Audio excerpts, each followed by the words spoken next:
আসসালামু আলাইকুম, সঞ্জনা কিচেনে সবাইকে স্বাগতম। তোমরা সবাই কেমন আছো? তো চলে এসেছি আজকে আরেকটি রেসিপি নিয়ে। আজকে আমি বানিয়েছি সর্ষে ইলিশ। খুবই মজাদার একটা রেসিপি। ঘরে থাকা উপকরণ দিয়েই এই দুর্দান্ত রেসিপিটি বানানো যায় একদম সহজ উপায়ে।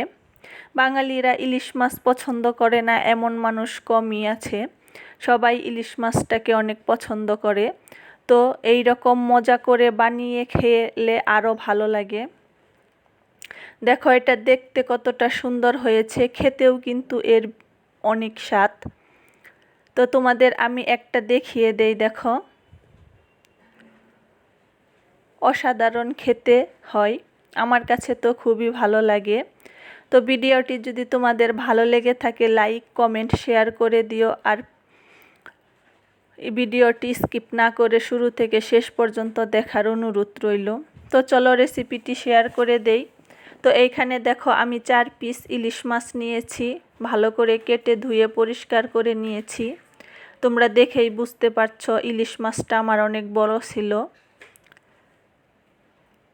তো এইখানে আমি শুকনা মরিচ নিয়েছি। দেখো আজকে আমি শুকনা মরিচ পাটায় বেটে তারপরে মাছটা রান্না করব।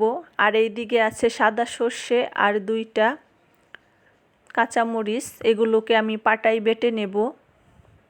তো দেখো আমি এইখানে নিয়েছি সর্ষে বাটা আর শুকনা মরিচ বাটা, আর এই দিকে আছে পেঁয়াজ বাটা, আর এদিকে কালো জিরে আর সর্ষে, সাদা সর্ষেটা এখানে নিয়েছি। কালো সর্ষে দিয়ে করলে কিন্তু একটু তেতো লাগে, আর এই সর্ষেটা দিয়ে করলে তেতো লাগবে না। আমি যেভাবে করেছি তোমরা এইভাবে করে দেখো। তো এইখানে আমি মাছের নুন আর হলুদ মেখে নিচ্ছি, নিয়ে আমি একটু ভেজে নেব। তোমরা চাইলে মাছটা না ভেজেও করতে পারো, তাতে মাছটা ভেঙে যাওয়ার সম্ভাবনা থাকে। এর জন্য আমি একটু হালকা ভেজে নিচ্ছি, বেশি ভাজবো না এটা। তো আমি কড়াইতে সর্ষের তেল দিয়ে দিয়েছি, এখন আমি মাছটা ভেজে নেব। ইলিশ মাছটা কিন্তু সর্ষের তেল দিয়েই রান্না করলে খুব মজা লাগে।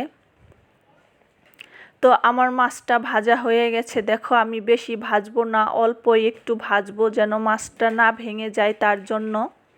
এখন আমি মাছটা তুলে নেব। তো মাছটা আমি তুলে নিয়েছি। দেখো আমি অল্প একটু ভেজেছি, বেশি ভাজিনি। এখন ওই তেলের মধ্যেই আমি দিয়ে দেব 2 চামচ পেঁয়াজ বাটা, দিয়ে এটাকে একটু তেলের সাথে মিক্সড করে নেব। নিয়ে আমি অল্প একটু পানি দিয়ে দেব এর মধ্যে।